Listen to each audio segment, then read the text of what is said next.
This is a song about riding down the bike path on your first date with somebody that you really like on a rusty tandem bicycle.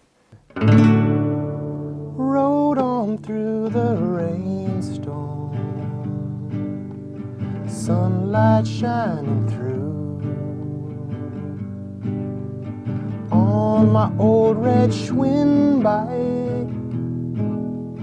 tandem built for two, shortcut through the old... In high school I just played by myself. In college I started playing Latin music. My neighbor was this guy who was just crazy about Latin music, and so we had a band called the Mambo Combo that played super romantic Latin music, which I really like, really romantic, passionately heart on fire music.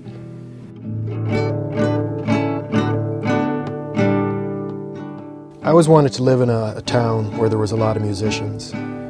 I always wanted to live in a town where there was a lot of artists. I used to make magic wands for a living, traveling around dressing up as an elf, selling wands at Renaissance fairs and music festivals. And I came to Yellow Springs and I just immediately met a couple handfuls of people that were just great musicians and easy to get along with.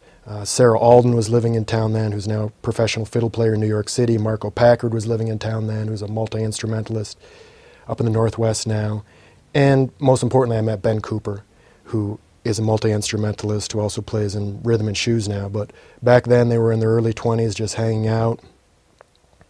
And there used to be jam sessions in Yellow Springs every Thursday night at different houses around town. And some of the musicians were professional quality, some of them were inspired amateurs, some of them, just knew a couple chords. But every Thursday night for years, people would just jam together, and that's how the Corn Daddies started. Ben, I, and Marco started playing together a lot, and Ben had just started playing fiddle then, and he really wanted to play old-time American mountain music, and I'd played a little bit of that, and so what we used to do is we would just play on the street is how we learned. It's a lot more, instead of sitting at home, we would just go set up on the street, we'd make a few dollars busking, learning the songs, and then Monday nights we used to play at the Dairy Freeze on Dayton Street, and we did that in spring and summer for years and learned how to play, and then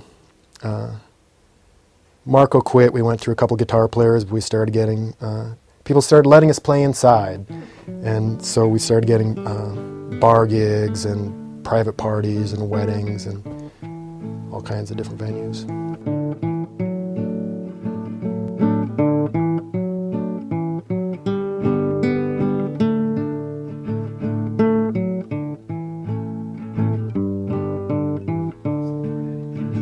There's lots of fine folk in this blue town with a dream they left behind.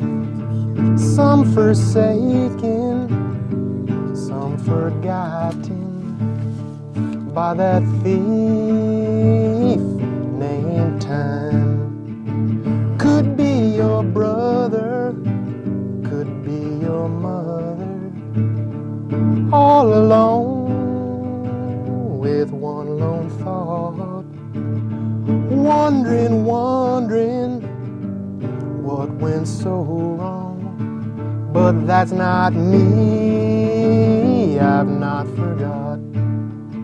So Yellow Springs just seduced me right off the road, and it was the place that I'd been looking for, and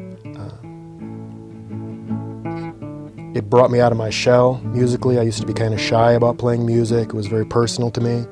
But playing in Yellow Springs, I just started playing with all kinds of people and releasing the music instead of keeping it inside. To show you how lucky I am, it's really quite amazing. I always tell people how lucky I am. This is the American Heritage Dictionary. What does lucky actually mean? Because I was always saying, I'm so lucky. People are so nice to me all the time. So I got this dictionary. I looked up lucky here. Dictionary meaning, look at that, they got a picture of me next to the definition of lucky, right there. Having, bringing, or resulting from good luck. And that's me. All right. There it is. So, all right. I don't picture myself as making a living playing music. Music for me is a hobby. It's something I've always done. It's something I will always do. I just can't imagine making a living doing it. Touring is very difficult. Playing bars all the time is very difficult. I don't picture myself as making a living in music. Musicians should either be making their money as musicians, they should be living off their girlfriends, or they should be doing construction. Those are like the three valid, or just some complete dead-end warehouse job, factory job. Right. Those are the most musical occupations. But I went back to school this past fall. Yeah, I'm in law school right now. Yeah, I love it. Not very musical thing to do, not very cool. Having something to whistle, something to sing. I love songs. They just make me feel good and make my mind float away and feel romantic. It's just inevitable. I feel like that I play music, and I'll play till I'm an old man. I'll play I'll play even if no one will play with me. I'll still play. I played before you came here today. I'll play after you leave. I don't play 24 hours a day, but I play a little bit every day. I'm always trying to find melodies in the air. I love making up melodies. Melodies are very mysterious to me. Where do they come from? I don't know. Some melodies are so simple, but no one in human history has ever discovered that melody. Melodies they're invisible, but they're all around us.